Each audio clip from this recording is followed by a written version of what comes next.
Hi everyone, welcome to today's Charity SORP webinar. We're delighted to have so many of you attending. I'm Catherine Patel, I'm the partner heading up Buzzacott's charity and not-for-profit team.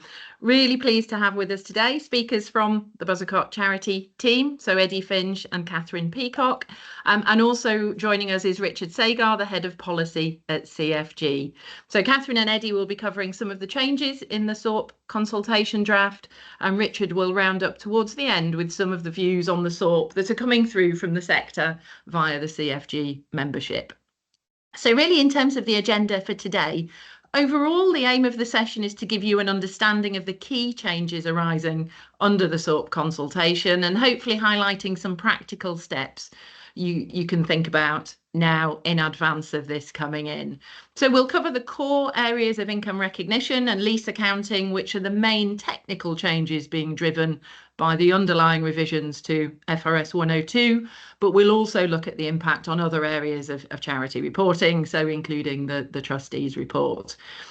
We aim to conclude the webinar by 12:30 at the latest. It will include time for a short Q&A session at the end, so please do ask questions using the Teams Q&A function as we go through.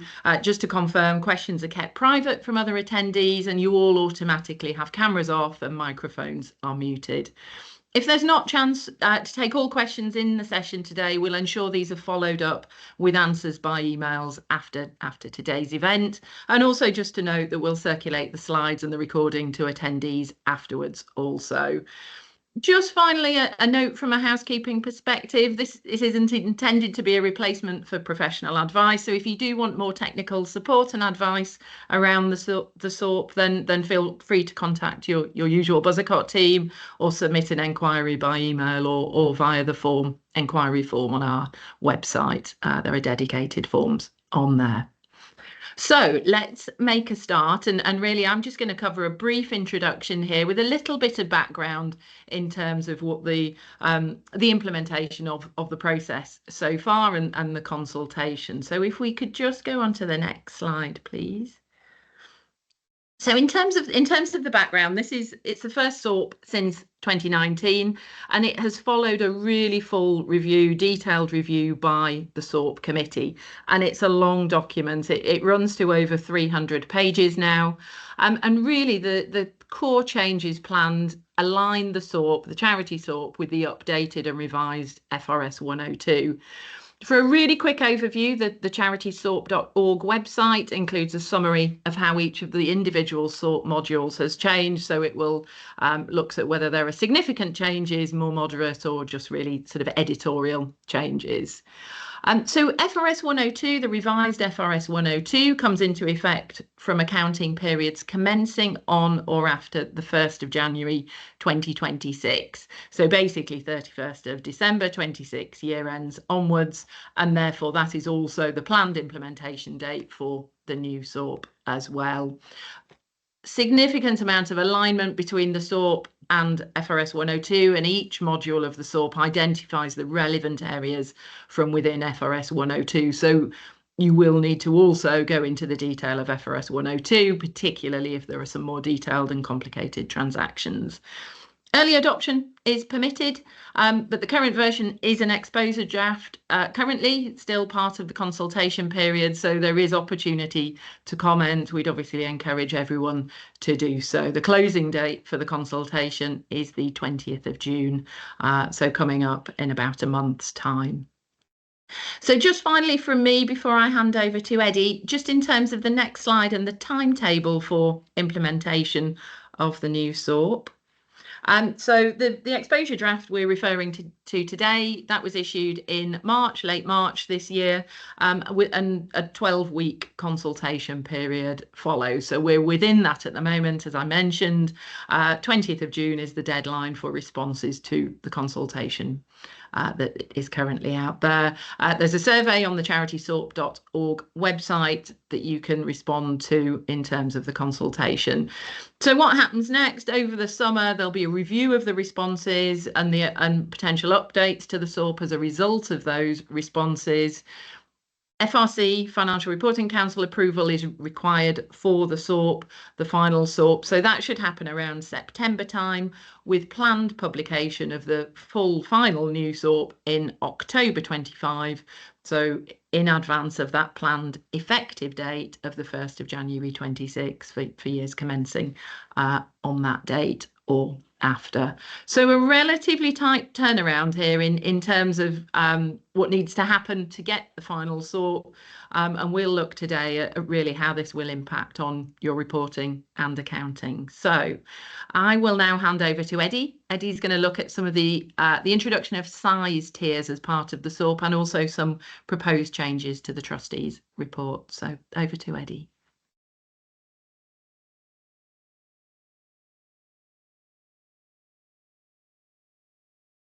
Great, thanks, Kath. As Kath says, we'll be looking at these tiers that have been introduced, and specifically within the annual report how the tiers affect. But before that, and on the next slide, please, what we're going to just quickly have a recap of is where the SORP sits in financial reporting, and some of the reasons why some of the changes maybe might be more complicated than they look at first sight. So first thing to emphasize is that the SORP itself is a third layer of accounting and reporting requirements. It sits over legislation, which is the primary source of requirements. So anything in legislation takes precedent over everything else. The next layer up, which is as mandated by legislation, is accounting standards themselves. That's FRS 102 that Kath's referred to a couple of times. And then SORP is there to really amplify and expound on FRS 102 in the specific context of accounting and reporting by charities. So where there's something in SORP that's difficult to interpret, you need to look back into FRS 102 to maybe flesh out the details. And as Kath says, there's a lot of reference within the SORP itself back to FRS 102 to where the primary requirements actually are. Within the document itself, as I've just said, there's reference back to specific paragraphs of FRS 102. That does kind of mean that where FRS 102 is updated, it effectively updates the SORP itself in future, although that rarely happens, and usually where there's substantial changes to FRS 102, they'll slightly revise the SORP as they did in 2019. Something to remember in all of this process is that the draft SORP has already been seen by the FRC and a lot of its content's been approved. And of course, FRS 102 has already been issued. So anything that really has its roots in FRS 102, it's not even possible for it to change as a result of the consultation that's going on. The sort of elaboration for charities may be subject to some discussion, but at root, especially around the things Catherine P is going to talk about, Catherine Peacock, I have to be even more specific, is going to talk about. The details are pretty much already there, and it's established by FRS 102. Something you'll all have to be ready for is that ever with accounting standards and SORP changes, there might be a need to go back and restate comparatives. And with the specific changes that come from the SORP, that'll be necessary. Where the changes come from FRS 102, it's worth a check whether some of those changes are protected by transitional provisions, for example, around leases, where there's less requirements to go back and rework prior year's numbers. And finally, on this slide, just to sort of frame how SORP sits in terms of how directive it is, I mentioned at the beginning that legislation's primary, and then accounting standards, and then SORPs. Anything that comes straight from FRS 102, which itself is effectively implemented by law, will be a must. And there are also some other provisions that the SORP writers have put in as a must. That means it's something you absolutely have to do. The next layer of requirements or recommendations are should, which means that the SORP standard setters believe that it's good practice and that it really should be followed. And there are quite a few of those. And then the final category is may, which is things that the SORP standard setting body thinks are a good idea and that would make better reporting, but they're more by way of suggestions for absolutely best practice rather than requirements as such. The other thing, just to emphasize before we sign off this slide, is that the R in SORP does say it's recommended, but it's worth remembering that the SORP is itself subject to accounting standards. Accounting standards do say that if there's a SORP for the sector you work in, you should follow that SORP. So it's not entirely voluntary. It's just not as high up the accounting precedence as the accounting standard itself. So moving on to the next slide to start looking at specifics of the changes in this SORP. So the one thing that was flagged very early on and that everybody's aware of, I think, is that this SORP introduces more formally the idea of a tiered set of requirements. So the previous SORP included some requirements that applied to all charities and then some additional requirements that only applied to larger charities. That distinction was often a little vague, and some of the things that were added on for the larger charities were a bit difficult to see how they were different from the main requirements. This SORP is very clear and has three distinct tiers set out in that table there. So charities with an income of less than £500,000 are considered the small charities, and they have the most limited requirements. Tier 2 is the charities between what's currently the Scottish audit threshold and the UK, the England and Wales large charities threshold of £500,000 and 15 million, which is the Companies Act threshold for small companies and audits from this year. And that is the tier that most charities subject to audit would fall within. And then tier 3 is only the very largest charities. So the ones that are medium and large companies in company law by turnover threshold, those with the income above 15 million. Now, there are a few complications that come with this tiering because the SORP sets out these three tiers solely based on income, and they definitively apply to all charities applying the SORP. The slight complication, or one of the slight complications, comes from the fact that charities who are subject to the SORP are subject to different underlying legislation. So there's a Charities Act for England and Wales, there's charities legislation in Scotland and in Northern Ireland, and each of those sets of legislation has regulations which set thresholds for things like what type of accounts charities should produce and whether they need external review in the form of examination or audit. And inconveniently for the SORP setters, those thresholds sit at different levels in the different legislations and for different purposes. So currently, as I say, the tier 1 threshold nicely aligns with what is a small charity under English and Welsh law and the current Scottish audit threshold, although Scotland's recently announced that it's raising its audit threshold to £1 million.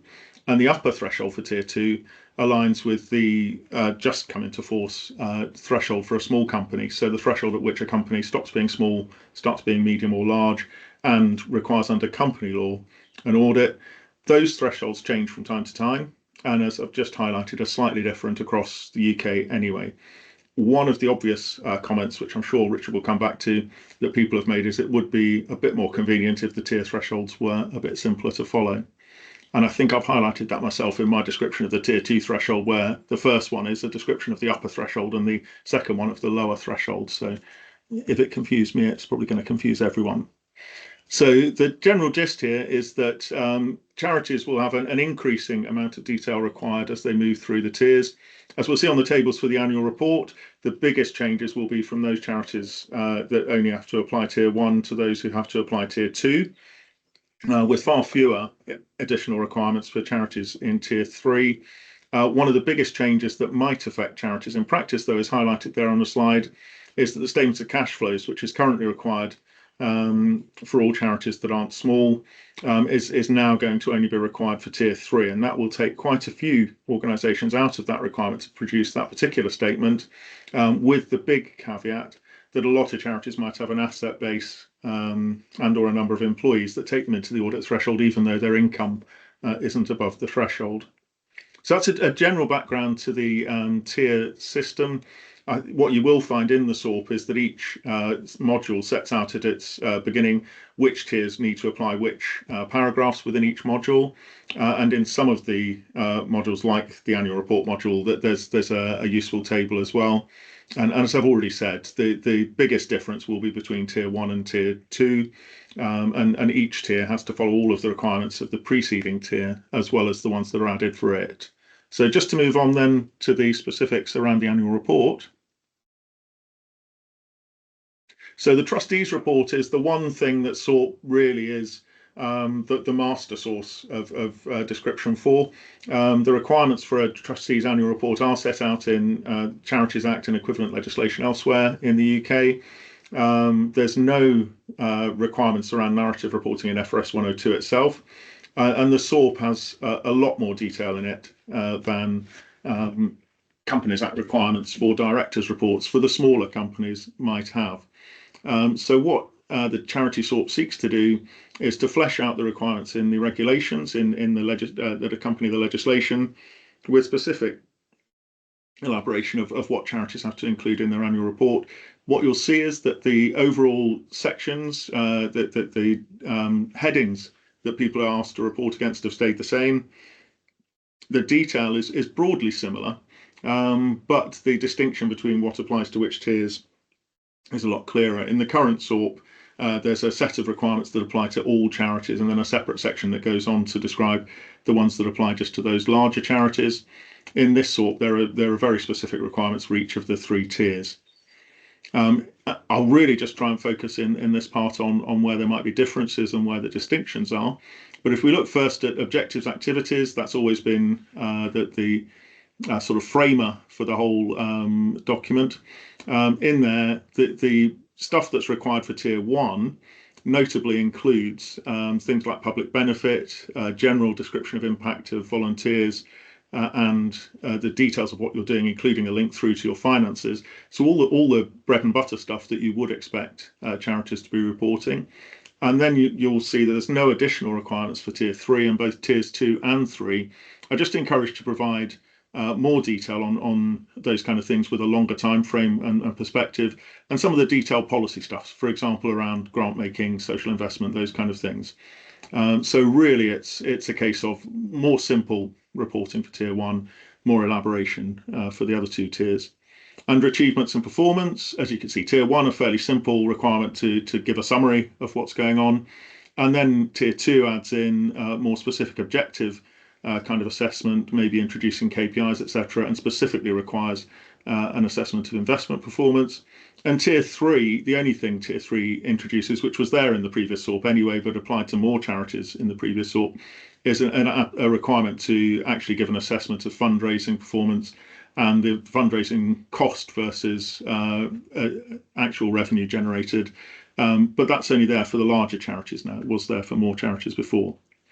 In terms of financial performance, I think the main thing to emphasise here is that the reserves policy requirement, which is there in the column for tier 1, applies to all charities. And that's the one where the most changes or most significant changes for many charities have happened. So the reserves policy is defined slightly differently, although the actual substance of how it works in terms of coming to the figure that the Charity Commission have always encouraged you to come to is the same. It's your unrestricted funds less any amounts you've designated for specific purposes.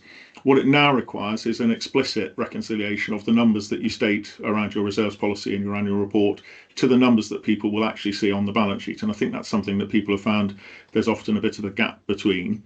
But that requirement applies for all charities, as does the general review of financial position and the statement around going concern, and in particular, a requirement to say if there are no concerns about going concern.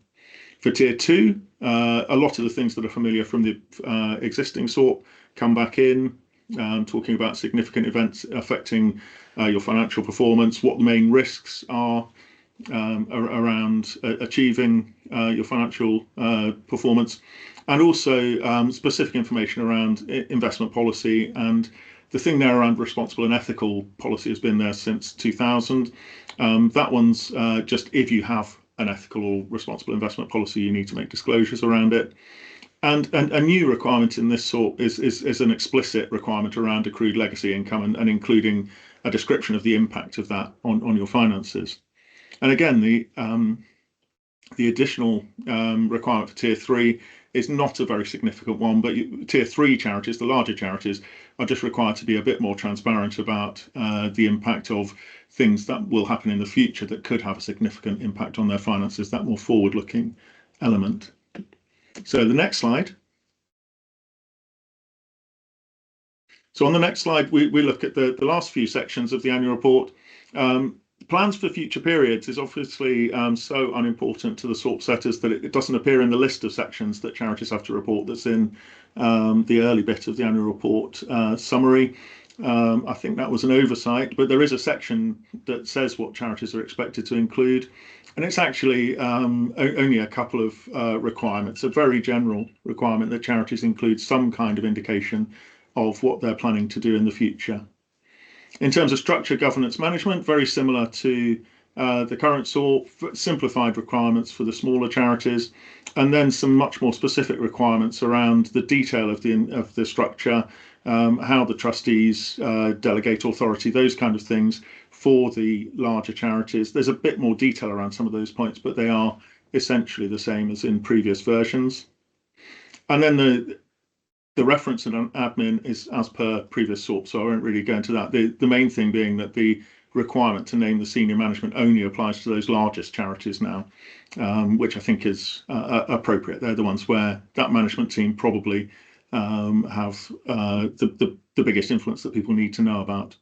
The one element that's new and expanded is there's a much more wording around environment and sustainability, those kind of things, an acknowledgement that ESG or however we describe it in different kinds of corporate reporting is important to all entities. The main thing you'll see there for tiers 1 and 2 is that the word is encouraged. So tier 1 and 2 charities are encouraged to say something about how they address environmental, social, governance type issues, and some steer on how they might do that is included. With all of these tiered requirements, they're also encouraged to think about whether they might apply the requirements for the higher tiers as well. And this is the one where tier 3 really does have some more substance to it than the other 2 tiers. So that expects something that probably will need a bit of work to be put in, a real summary around how the organisation looks at the risks around its environmental impact, its social profile, etc., how it measures it, and what the risks either to achieving its objectives or to the environmental impact, etc., themselves might be. And it says it may include stuff like DEI, social opportunities, etc. The thing that's been there for a long time for large company organisations, which will remain, is the SECR requirements, and that is really just noted in SORP as something to remember along the way. Next slide, please.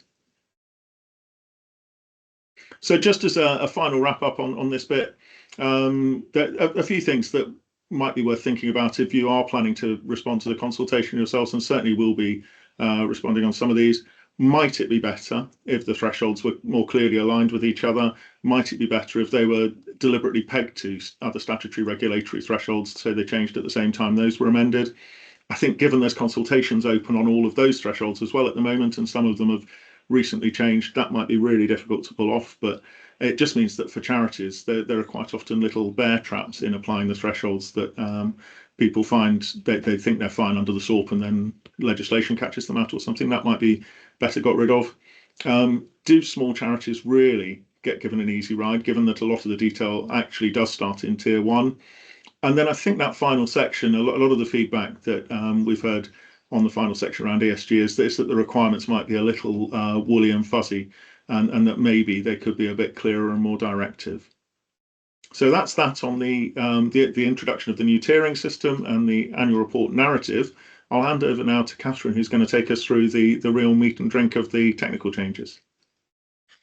Thank you, Eddie. So for the next 20 minutes, I'm going to take you through accounting for leases, which is probably the most significant change in terms of its impact on the accounts for the charity sector in the new SORP.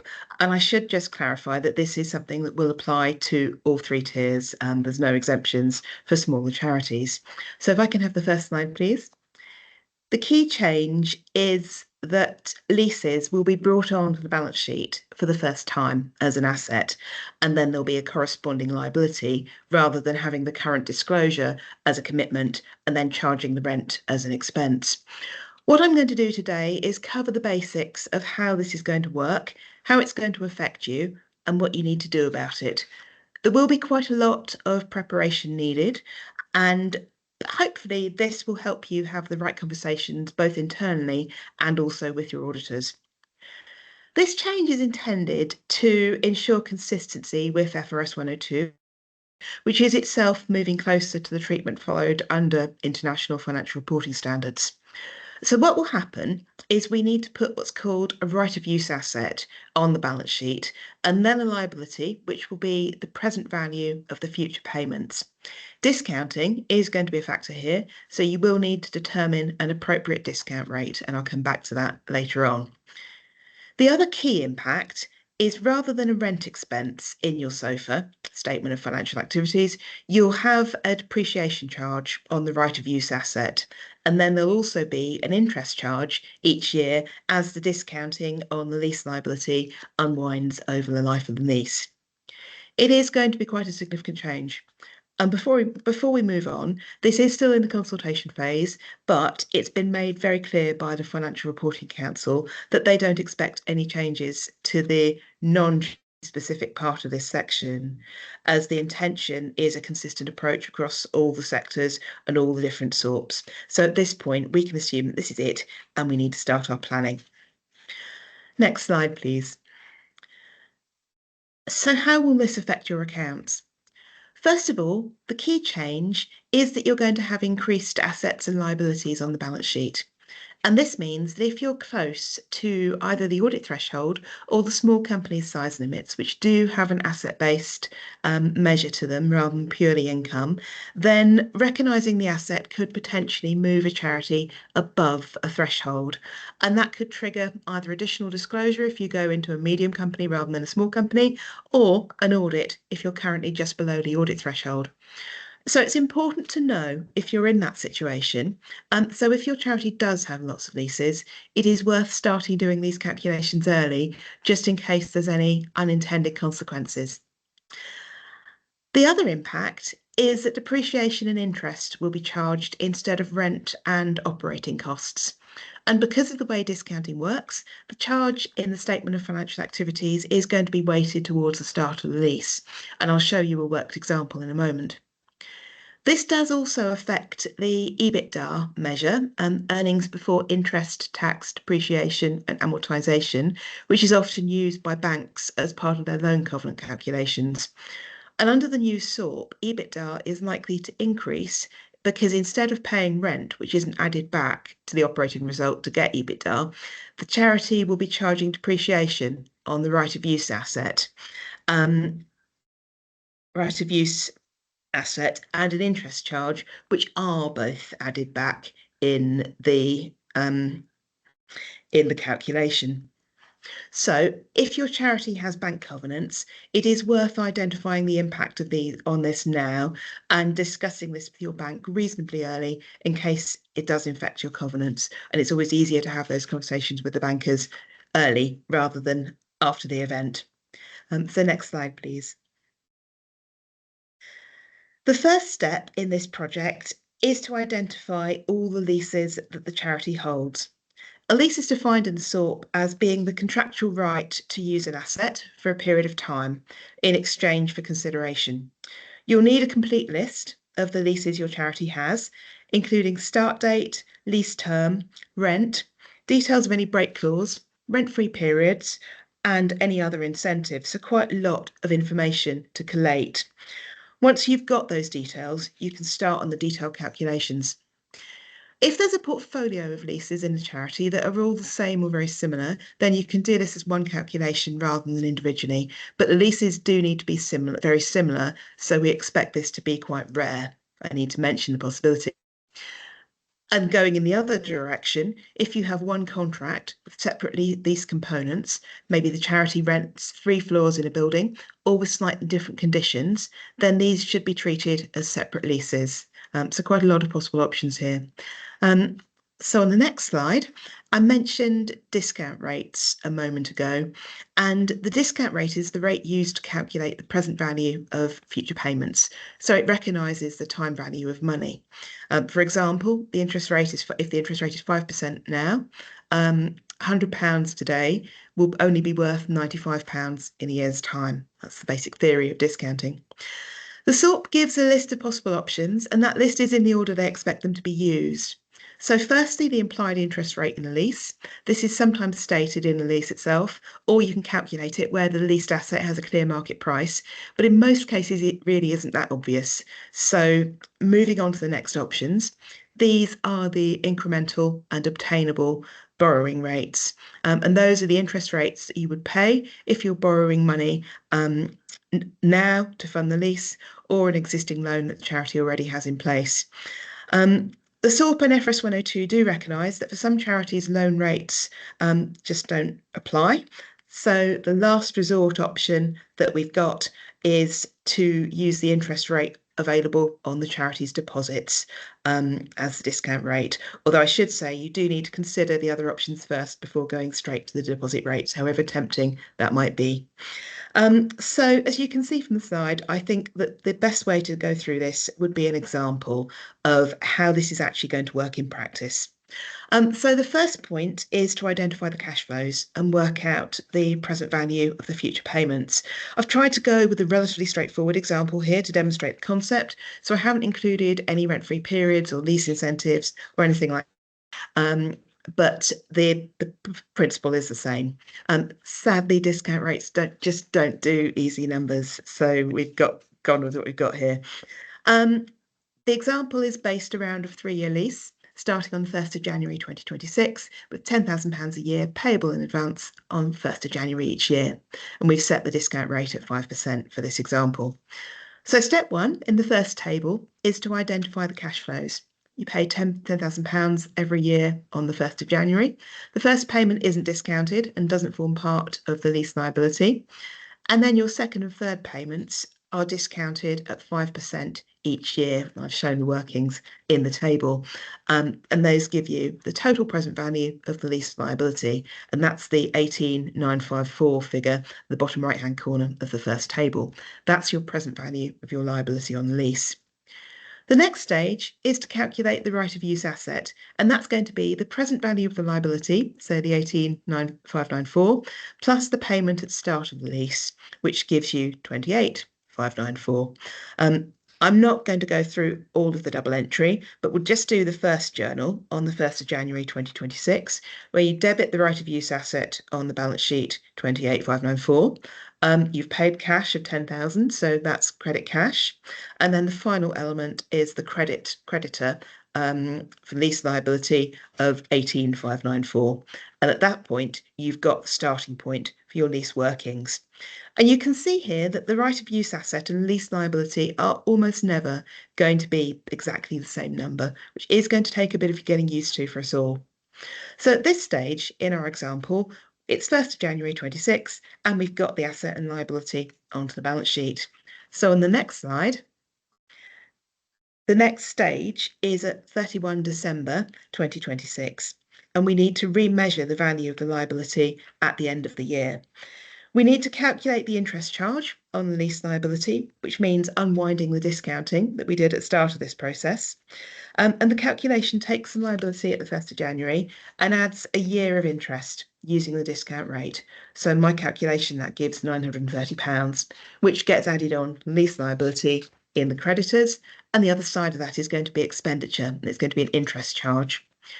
The initial liability plus the interest charge becomes the carried forward liability at the 1st of January 2027, and that gives you the 19,524 at the top of the middle column in that first table. And then you make your second lease payment of £10,000 for the second year, which reduces the liability to 9,524. And this is the figure to calculate the interest charge for 2027. You can see that works out at 476. The process then repeats in the final year of the lease, and it's a good indication that we've got the calculations right here, because £10,000 liability at 31 December 2027 exactly matches your cash payment, which is made on the 1st of January, and that then clears the liability at the end of the lease. If those two figures are different, something has gone wrong with the discounting calculation. The asset element is a bit simpler. You treat the right of use asset the same as any other fixed asset and depreciate it over the life of the lease. You can see that the net book value decreases over the period of the lease on a straight line basis. So on the next slide, we have a summary of the impact on the statement of financial activities. And this is where it shows the difference in expenditure charged over the years.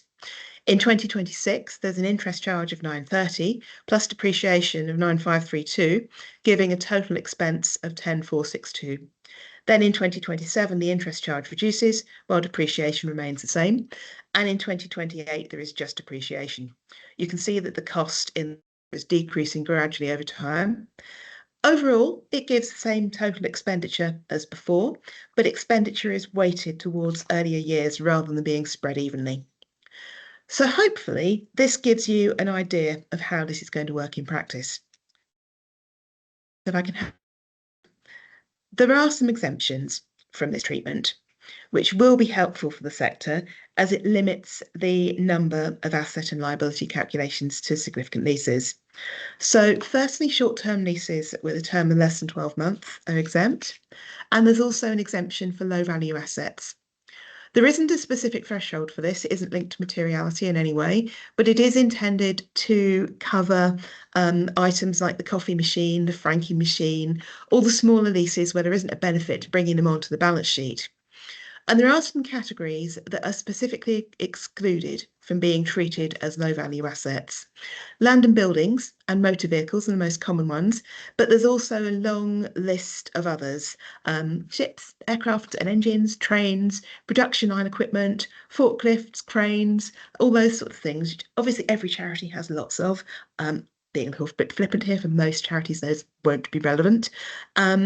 But there are quite a few large. That still leaves quite a lot of low value leases that are going to be exempt.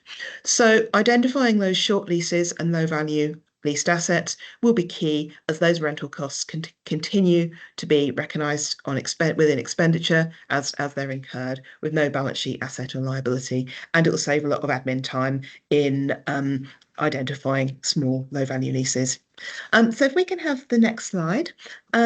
If there is a modification to a lease, the calculation of the lease liability needs to be redone from the point of the change. What this will involve is checking the discount rate is still relevant, identifying any additional payments or any reduced payments, and then recalculating the present value of the liability and the interest charge. There is a catch to this, that if additional assets are included in the modification, then the charity needs to split out those additional assets and recognise them as a new lease using the same process that we went through on the previous slide.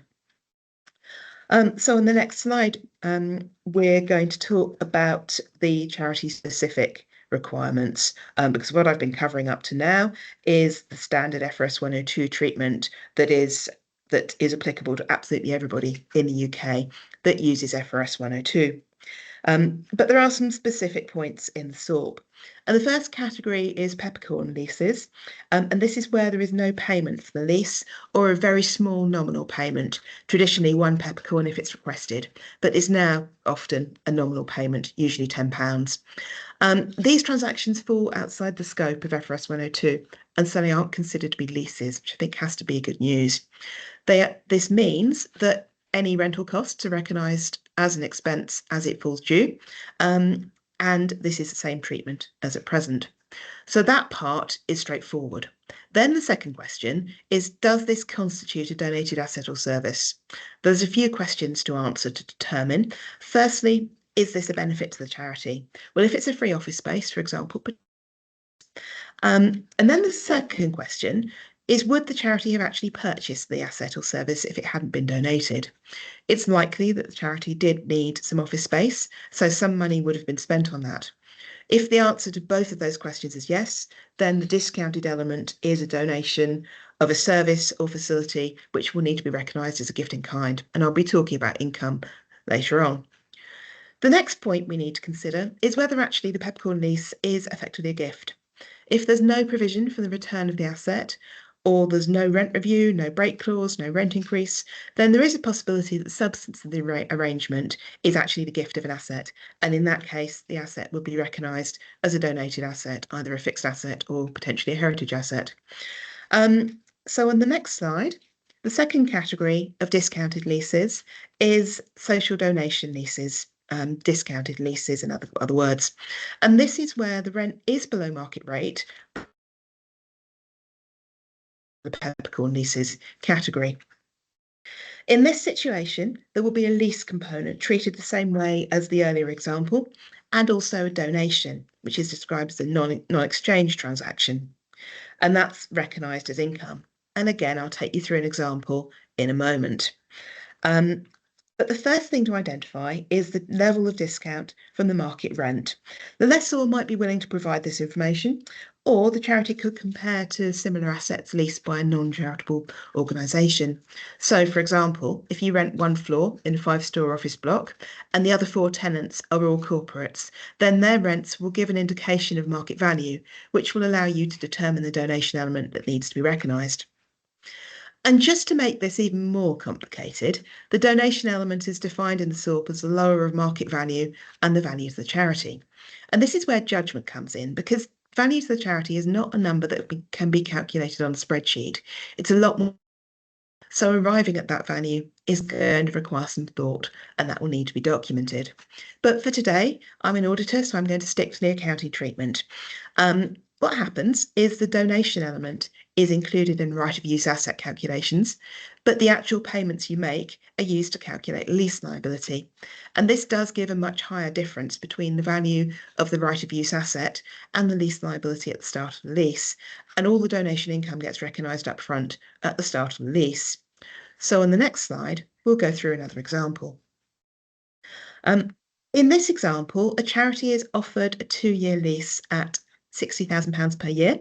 The market rate is 120,000, but the charity would only have been willing to pay 72,000 for alternative space. Maybe they've got much nicer offices than they actually needed.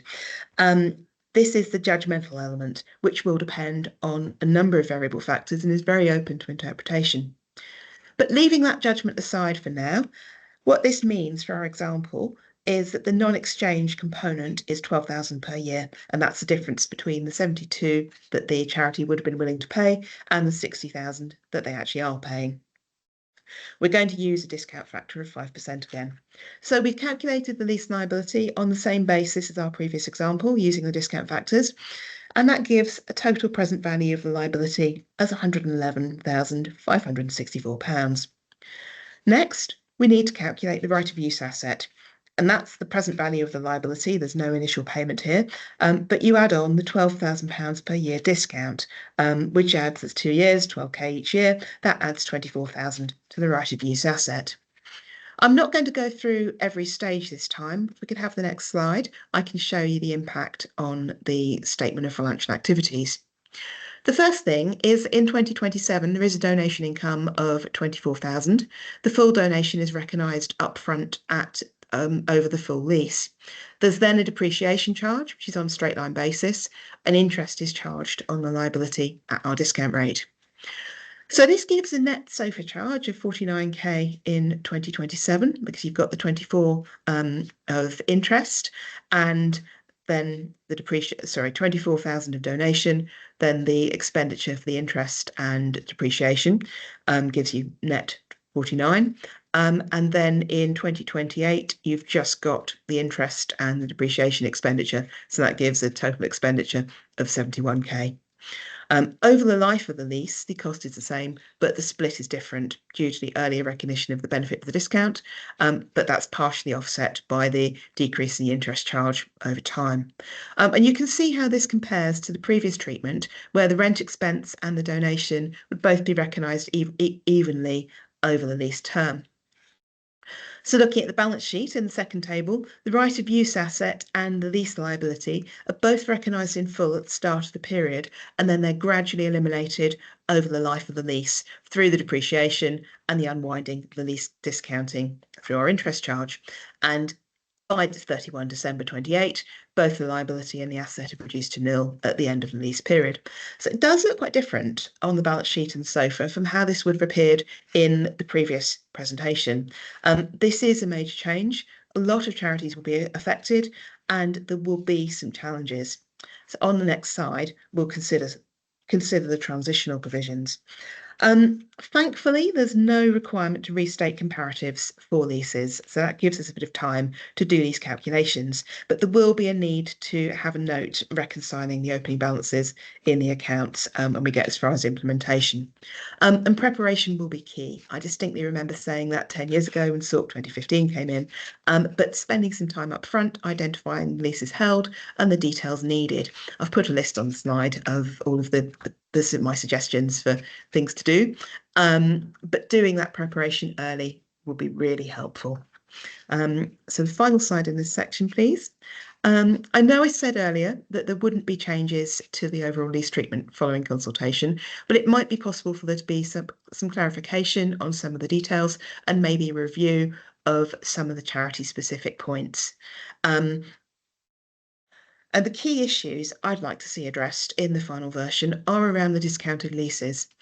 More clarity on the value to the charity element would be useful, given it is very open to different interpretations.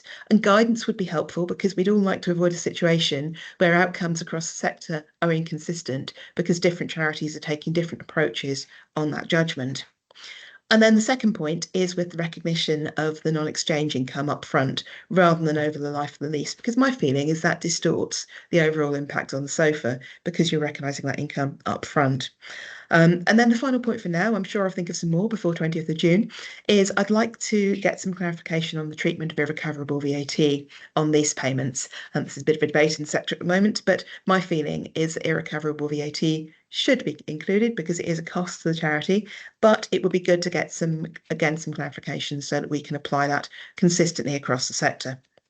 I'm going to go on to income recognition next, but if you do have any question on leases, please put them in the comments box and we'll do our best to pick them up at the end of the session or send around some written responses later on. And breathe. So I've touched on income recognition while we've been talking about leases and the donation element of discounted leases. So I think actually that takes us on very nicely to the other main change in the new SORP, and that's income recognition. Again, this is applicable to all charities. There's no exemption for lower tiers. So if I can have the next slide, I'd like to start with some of the terminology used in the new SORP. Income has been split into two categories. Firstly, exchange transactions, which cover contracts for goods or services. And this category might includes fees, project work where there's a contract, or anything where the other party receives some benefit in exchange for the funds the charity's received. A non-exchange income is the income where the other party doesn't receive a benefit in exchange for giving the charity funds. So this would include donations, grants, fundraising income, and also donations in kind, whether that's goods or services. And it's important to make sure that you get the right split between exchange and non-exchange transactions because they're covered by different areas of the new SORP. And one area that's historically caused a lot of discussion is membership subscriptions. And these can either be treated as donations, where there's no benefit to the member, and in this case, the income is recognised on receipt. But it depends, as we say so often, where there is a benefit to the member. And a good example of this is National Trust membership, where membership for a year gives free access to any National Trust property or car park. And that's definitely a benefit for the member. So in that situation, the income should be deferred and recognised over the life of the membership. And this is very much a debatable area, which category membership income falls into. And it's certainly a discussion I've had a lot of times at audit closing meetings. So actually, if you do have membership income, the SORP update might be a really good time to review this treatment and make sure that actually it is in the right category, depending on what you do. So on the next slide, it's important to distinguish between grants and contracts. And this is another grey area because there's a very wide spectrum between pure contract on one side and pure grant on the other. And then somewhere in the middle, it's a debate. It can be quite challenging to work out which is a grant and which is contract. And sometimes the agreement will be described as grant, but when you actually look into the wording, it's got clawback provisions, very specific deliverables, and actually it's much closer to a contract. So taking substance over form, it's appropriate to treat it as a contract. So it is important to read the small print, the terms and conditions, in order to make sure that your grants and contracts are split correctly in the accounts. So a contract, which will be an exchange transaction, is likely to be very specific about specific deliverables, milestones, clawback provisions they aren't achieved. So for example, if your project is to work with 100 people who are homeless to get them into accommodation, then there will be specific steps along that process which match contract milestones. And if only 95% of people have been helped at the end of the project, then there will be a clawback. The other key marker of a contract is if you manage to be really efficient and deliver the project and generate surplus, then if it's a contract, you can keep that for any other charitable purposes. And then the other situation is grant income. It's a non-exchange transaction because the other party isn't getting any benefit from giving you the funds. And grant income can be either restricted or unrestricted. So excluding core funding, which is unrestricted, you can use it for any of your charitable purposes. Grants are typically linked to specific projects. The agreement may include details of what the funds would be used for, but without such specific deliverables. So staying with the homelessness charity example I used earlier, a grant might be to fund provision of a drop-in service for a specific period, but without specific KPIs on user numbers, what services would be provided. It's a more general description. Any surplus would either need to be spent on the same project or returned to the funder, and often that will be the funder's decision which way that goes.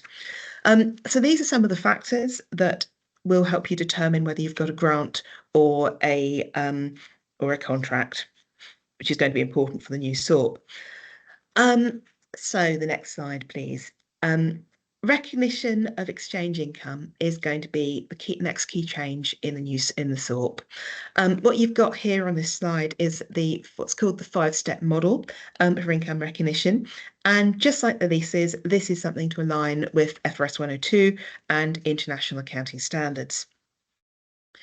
So to use the model, the first step is to identify the contract or contracts in most charities. It's really helpful to have a database of all of the contracts that your organisation has in place, and this should include the term, the price, deliverables, milestones, and any clawback provisions. So once you've got the contract identified, the next step is to determine performance obligations and milestones in the contract. Sometimes the contracts will set these out really clearly, but other times the wording is less specific, which can cause some challenges. But practically, if the contract is less specific, it's up to you to look at your internal plan for delivery and what do you expect to have done at any particular time. And then that should give you your performance milestones. And then you need to determine the transaction price. Hopefully that will be quite clear from the contract, but there could be some conditional payments, in which case you need to make your best estimate of what your expected outcome is going to be. So the transaction price needs to be allocated against the performance obligations, which might be a judgmental area if there's lots of different obligations falling into different periods, but you will have to think about how you're going to allocate that income. And in an ideal world, the timing of the income recognition would match up with the payment schedule for the contract. But unfortunately, life doesn't always work that way. So sometimes you might find that actually you've done 80% of the work, but the payment schedule only allows for 50% of the payment. So at that point, you'd have some accrued income or deferred income if you get your payment for the contract up front. The intention is that as the contract moves to completion, income is recognised in line with progress against objectives, and that's stage 5, recognise income as you've met your obligations. To be honest, in most cases, I don't think this is going to significantly change the actual treatment in the accounts and the timing of income recognition, but there will be an added process to document that you've gone through the thought process in the 5-step model and identified performance commitments and obligations. So that's the summary of the 5-step model. And on the next slide, I've got some more details about who will be affected. So people who are most likely to be affected by this are those with complex contracts that cover a lot of areas. So for example, one of my current clients who are a campaigning and advocacy organisation have contracts with sponsors. And each contract covers a number of things, including a fixed number of social media posts per year. They're timed around specific events. There's also content for PR items, branded materials, and everything a corporate member would need for a campaign. What this means is some of the contracts have 3 or 4 different income streams. They all have different timetables, they all have different deliverables, and someone is going to have to split those out and allocate the fixed income for the contract between each element. And the other group of organisations that will be affected are those that have long-term contracts that cover more than 1 year.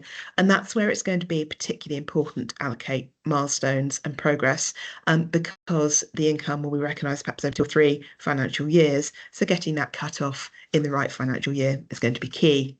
I keep saying this, I know I'll go on saying this probably for the next 2 years, but preparation for this change is going to be important. A contracts register is a good idea, but it does need keeping up to date, and it takes time to get all of the details in place. Then allocate your income, match up your income against your activity, and determine when your income is going to be recognised. And documentation is going to be key to this. And if the analysis shows that the payment schedule and the milestones just don't match up, then actually this may be a good opportunity to talk to the funders and see if the payment schedule can be matched up a bit more closely with the timing of delivery of the work. No guarantees that that will be possible, but it's often worth a try.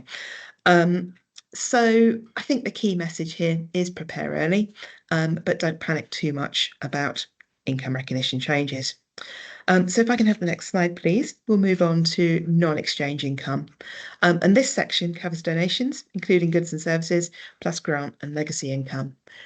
The updated SORP doesn't actually refer to the entitlement in the recognition criteria, which is a change, but the probability and measurement conditions remain unchanged.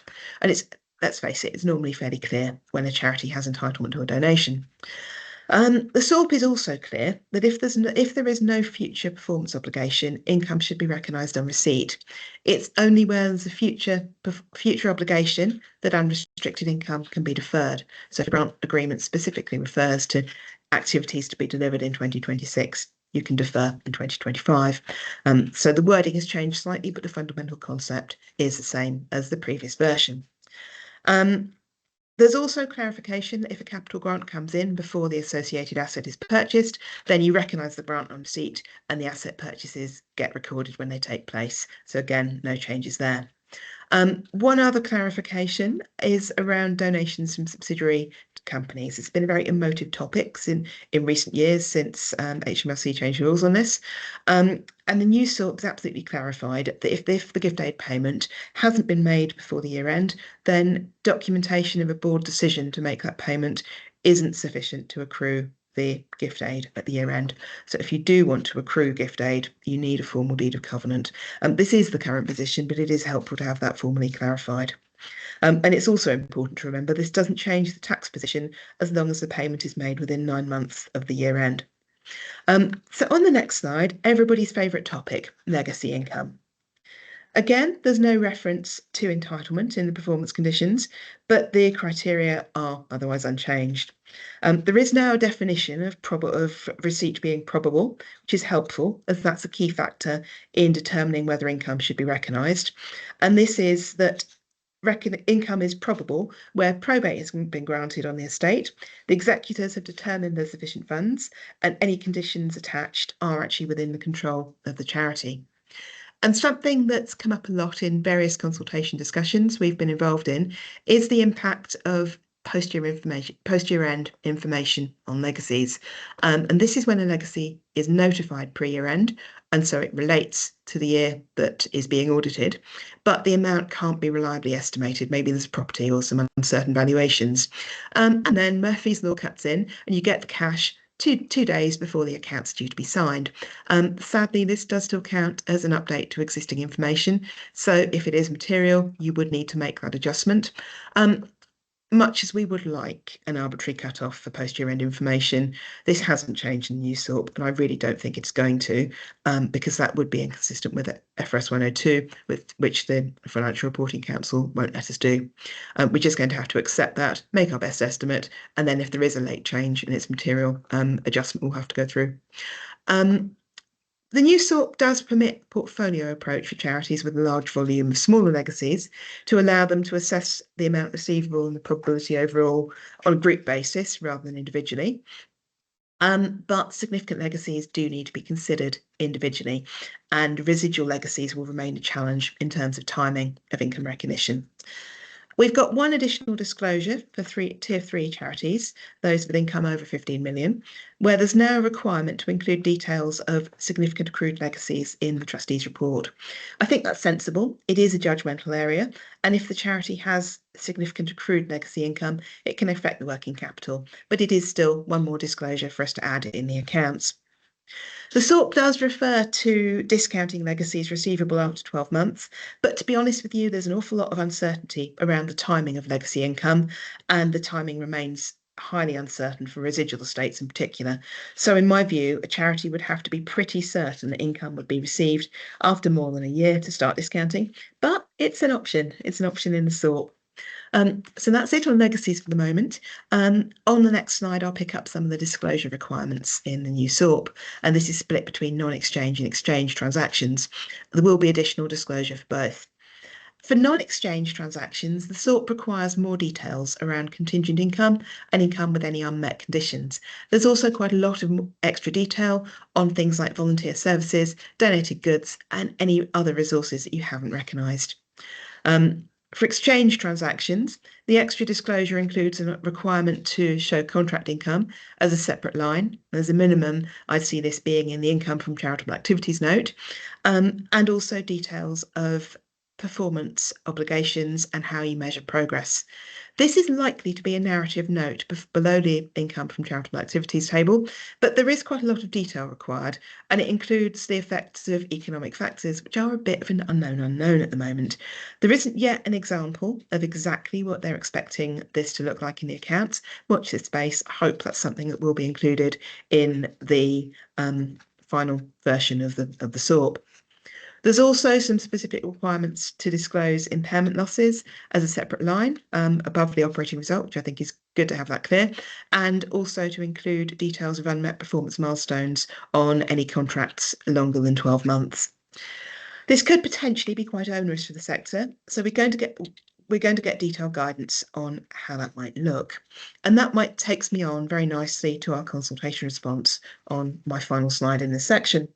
So I've mentioned the consultation a few times now, and in the income section, I do have quite a few points I'd like to include.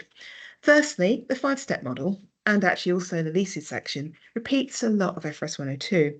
So there is potential, rather than having 5 pages or so of FRS 102 text, it could refer back to 102. And this means if there is a future update to FRS 102, then the SORP wouldn't need an update. It would also be helpful to have some examples of how the 5-step model would work in practice and some specific guidance on grants versus contracts. We can't get away from it being a judgment ultimately, but getting the Charity Commission's view in an example would be helpful.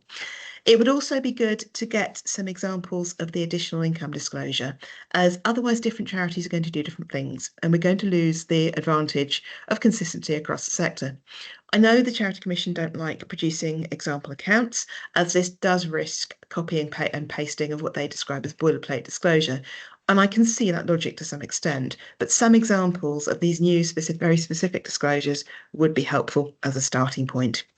And finally, legacy income, particularly where it's complicated with the residual estate, it is still open to interpretation on timing, so some more specific guidance would be useful.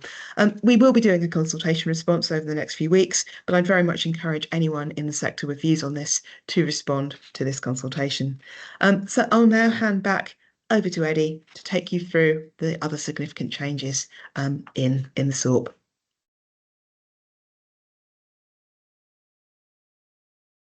Thanks a lot, Catherine. So this last session, we'll just mop up some of the areas where they've made maybe more changes than others. Most of the SORP, those of you who know the current version will see, is largely unchanged, just rejigged a little. So if we could have the next slide, one of the first areas that they've made significant changes to is around social investments. And the reason why they've made significant changes to the accounting requirements around social investments is that the Charity Commission guidance on how to deal with social investment as an activity was overhauled significantly last year or the year before. So CC14 is one of the Charity Commission's guides on many circumstances. There are ones around reserves, investment, and many other matters. This one specifically has changed significantly a number of times over the years because charity investment practices changed, but also because of legal challenges to an encouragement by government to adopt social investment, which, as it says there, is investment which is neither done purely for a financial purpose, which is the classical form of investments that organisations did, what we used to just call investments, which is trying to achieve a capital growth or income return from investing our assets, nor as a wholly sort of mission-based activity. And in previous versions of SORP, as in previous versions of Charity Commission guidance, there were two separate streams of social investment recognised. One was programme-related investment, which was investment that was primarily undertaken with a view to advancing the charity's mission. Typical examples might be key worker housing or social loan programmes, things like that, which specifically addressed making sure the beneficiaries' needs could be met first, and maybe were structured in a way that had a financial return or return of capital second, as against what they called slightly bizarrely, and which raised a few eyebrows, mixed motive investment, which was really all around investing neither solely for the financial return nor for the mission-based return, but in a way that increased both at the same time. Now, that distinction caused quite a lot of issues, firstly for charity trustees in the governance around investing assets, because you had to try and somehow determine the balance between the two aspects if you had these assets that weren't wholly mission related nor financial, but also because it tended to drive charities either towards pure financial investment or pure programme related investment, because dealing with the stuff in the middle was too tricky.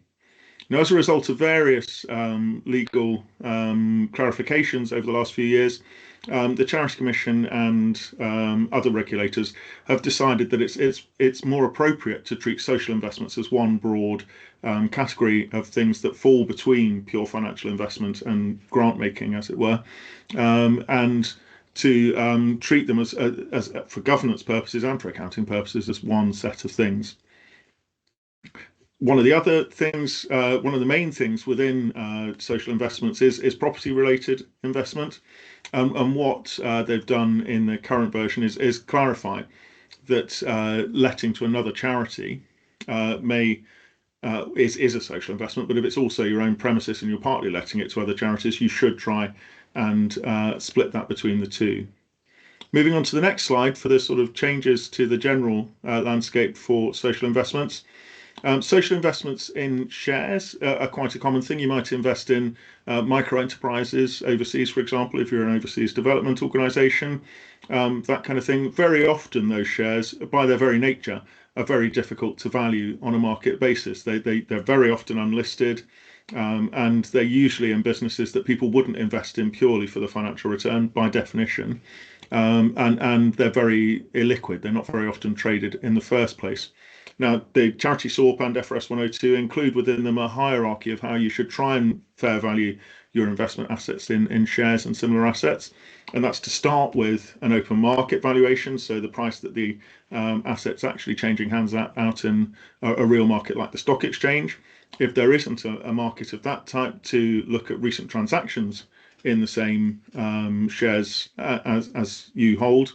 And failing that, to look at common valuation models for certain types of asset, which in the corporate world is a very sensible way of doing things, that final valuation option, because there are very often sort of models for valuing startup businesses and things like that that are commonly used by private equity, etc. In the charity world, it's much less likely the kind of organisations that would be invested in would have that kind of model, particularly because there's likely to be some kind of social premium involved in the investment, whereby the amount you're investing isn't directly linked to the financial return in any event. So most charities went straight from, is this asset tradable, to the default option for if you can't establish a fair value of, well, we will continue to carry them at cost less impairment then. All sorts really done here has included that valuation basis as a possibility, but that's always been there in the FRS 102 hierarchy anyway. So it's not a real change to the accounting rules. It's just a slight change of emphasis in the way SORP presents it. There's a bit around social investment loans that clarifies the nature of them, that they're to a third party interest free, etc. And that concessionary loans are a loan that is a subcategory of that. And that's particularly relevant because one of the public benefit entity exclusions in FRS 102, which is a section at the back of FRS 102, which includes specific accounting requirements that are applicable to entities like charities that are operated for public benefit, specifically covers the accounting treatment of concessionary loans. And the final change, which is really massively consequential, on the decision to merge social investments into one single category is that whereas program-related investments were treated a bit like a conditional grant in charities accounts, so if the investment didn't in the end return its capital, that would be treated as if it had been a grant all along, and the cost of maintaining the asset would have lost on that asset would have been treated as charitable expenditure. Now that the assets are all treated consistently with each other, any social investment has to be treated in the same way as a financial investment would be for balance sheet and SOFR purposes. So the asset is carried at fair value if you can, if not at cost less impairment, and any gains and losses against that value over time are dealt with as other gains and losses on investment assets in the SOFR. That's a slight change for those program-related investments where you would have been able to charge losses against charitable expenditure, and it might require some revision of accounting treatments historically. The other thing being that in the balance sheet, these assets need to be categorised separately, either on the face of the balance sheet or in the notes. And again, there might be some combination of categories you've previously held. Has to be said that the number of charities that have social investments is still relatively small, so this is most likely to affect the kind of circumstances I've already discussed, where charities maybe invest as part of their activities in communities, etc., or some grant-making foundations that do allocate part of their endowment funds to this kind of investment. Next slide, please. Another area that's treated quite differently in the new SORP from previous ones, and in a connected way to the leases that Catherine was talking about earlier, is the whole area of commitments and contingencies. And one of the trickier bits in accounting has always been the sort of sliding scale of obligations. So when does a possibility that you might have to pay out some money, often in unfortunate circumstances because there's a claim against you or something like that, when does that possibility become something that is likely enough that you really should account for it in your balance sheet and an income and expenditure account? And the sliding scale sort of ends with liabilities, things that you know you've got an obligation to settle, you know pretty much how much you're likely to have to settle, and it's probable that you are going to have to make the outlay. So that's the description of a liability: past obligation, reasonably measurable amount, and probable outflow of benefit. Before we get to that stage, though, there are all sorts of conditions where you may have a likely claim against you. You may have, I mean, a typical example in commercial circumstances will be things like a warranty that you've given for sales returns, etc. That's not such a directly applicable situation to the charity sector, but similar principles apply where you may have clawback on your grants, for example, things like that. And at what point does it become such a likely event that you really should make some allowance in your accounts for it? And where there's an uncertain future event, either uncertain because it's unknown whether it will actually crystallize, or uncertain because you don't know when it might crystallize, or if it's across a big population like warranties or clawbacks, just what the quantity might be. That's the situation in which you should make a provision for a liability, which is a probable outflow again, but one that's less certain in its outcome. And then the final category is broadly called commitments, and slightly confusingly, there's now a section around funding commitments, which includes a description of the situation in which a funding commitment becomes a liability, might need a provision making for it, or where it remains as a commitment. And a commitment is something where there's a possible outlay that might come in the future, but it hasn't yet reached either of those thresholds to become something you should make a provision for or a liability. The main change that's been made in relation to these is really around some of the subtlety of the wording, but also, like leases, it was formerly part and parcel of Section 10 around the balance sheet, but the details were also scattered around in sections about expenditure, etc. And it's now been consolidated into its own section 10A, just around contingencies and liabilities and commitments. Next slide, please.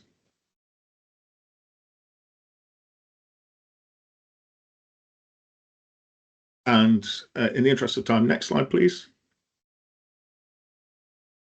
So another area where there's been some small changes made, but just to reflect, is that there's currently an exemption, a fairly broad exemption from including heritage assets if it's difficult to obtain valuations of them.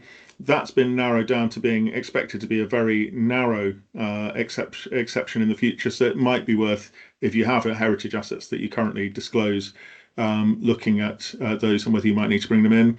And also the detail of how much information you're required to present about how you manage your heritage assets and historic transactions has been increased.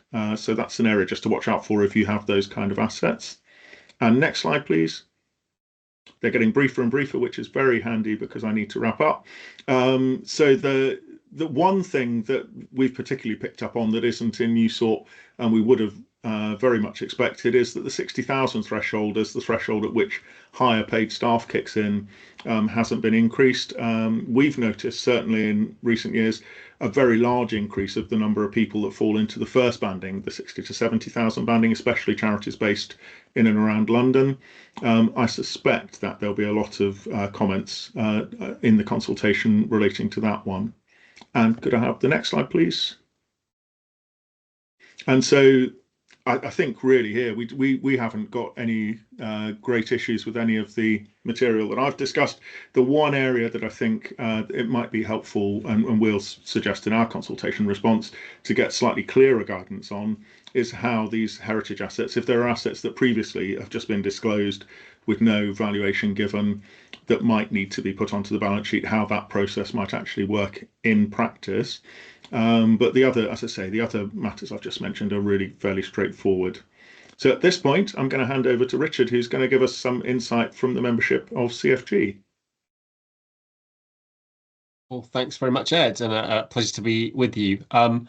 We can move on to the next slide, please. But just to say, my name's Richard Sagar. I'm head of policy at the Charity Finance Group. We have about 1,400 or so members, charities. And as part of this SORP consultation, we've held a number of consultation events with about 200 members or so attending in total. And they were facilitated by a number of our audit partners, including the people here at Buzzacott, and I'm thankful that they contributed, which gave us an insight into some of the issues that our members had with the proposed changes in the consultation. We also have done a survey of members of about 100 or so responses already, so lots of people feeding into this. And I'm just going to highlight one or two of the areas where there's been most concern or most issues. So the first one, and we've heard about this earlier on, is around tiering. And by and large, our members like the idea of tiering, so having different requirements depending on your size of charity.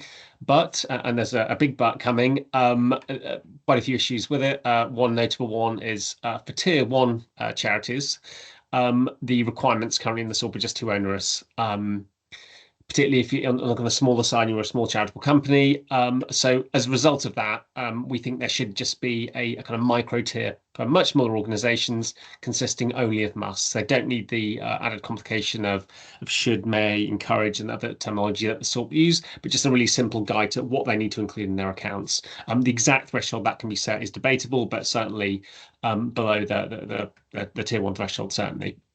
Again, tier 2, there are a lot of issues with this because it's very broad indeed. Think of the difference in terms of governance and complexity between a £500,000 charity and one of about just under 15 million. And you can see how very different they are in terms of both the number of staff they'll have dedicated towards their finances, but also the governance issues. You know, many in the kind of larger part of this tier would have finance and audit committees, whereas those right at the lower end probably wouldn't, and may not even have full-time paid members of staff looking after their finances. So we don't think it's right that they should have the same requirements. And I think, as already been touched upon, we'd want to see the threshold for tier 2 increased quite significantly, so potentially by the audit threshold, but at a very minimum up to £1 million, which would reduce the amount of bureaucracy for those lower down in that tier as well.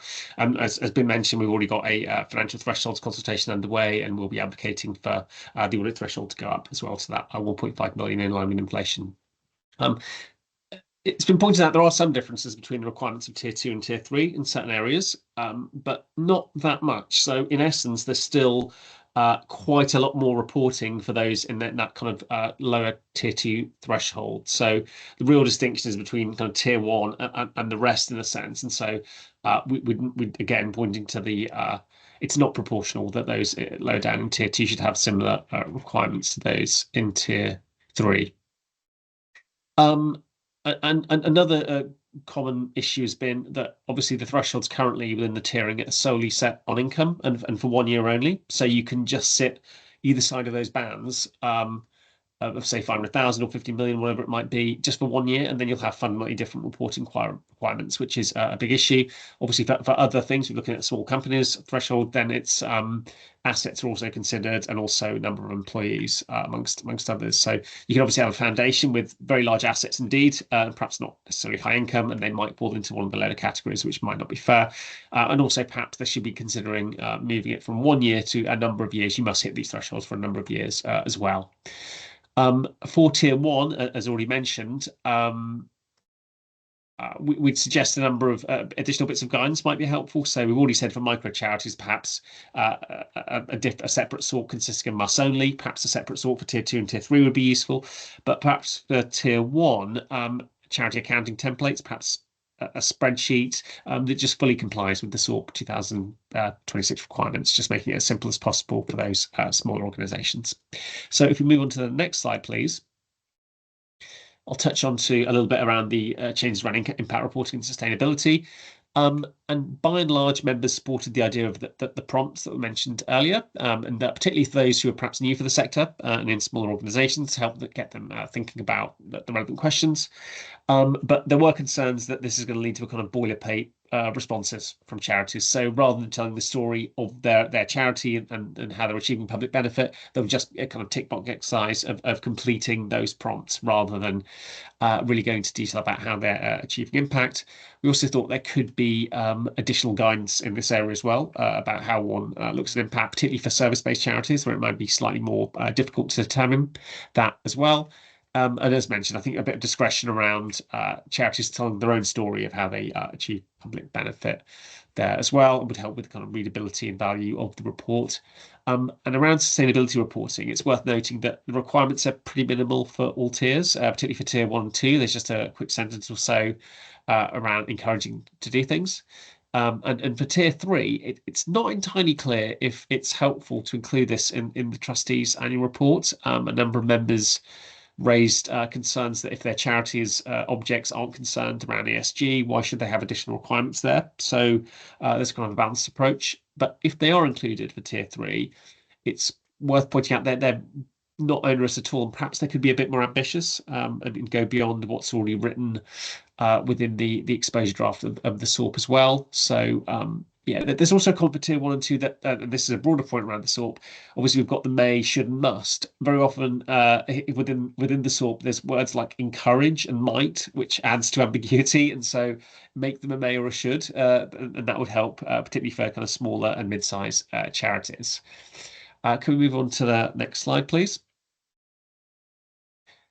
Very quick on this one. As mentioned before, both lease accounting and changes to revenue recognition as a result of FRS 102, so there isn't a huge opportunity to change these sections, but there are concerns around the lack of guidance and support for organisations as well. So the feedback we had around lease accounting is that by and large, although complex, charities thought it was as well written as it could be, given the complexity of the topic.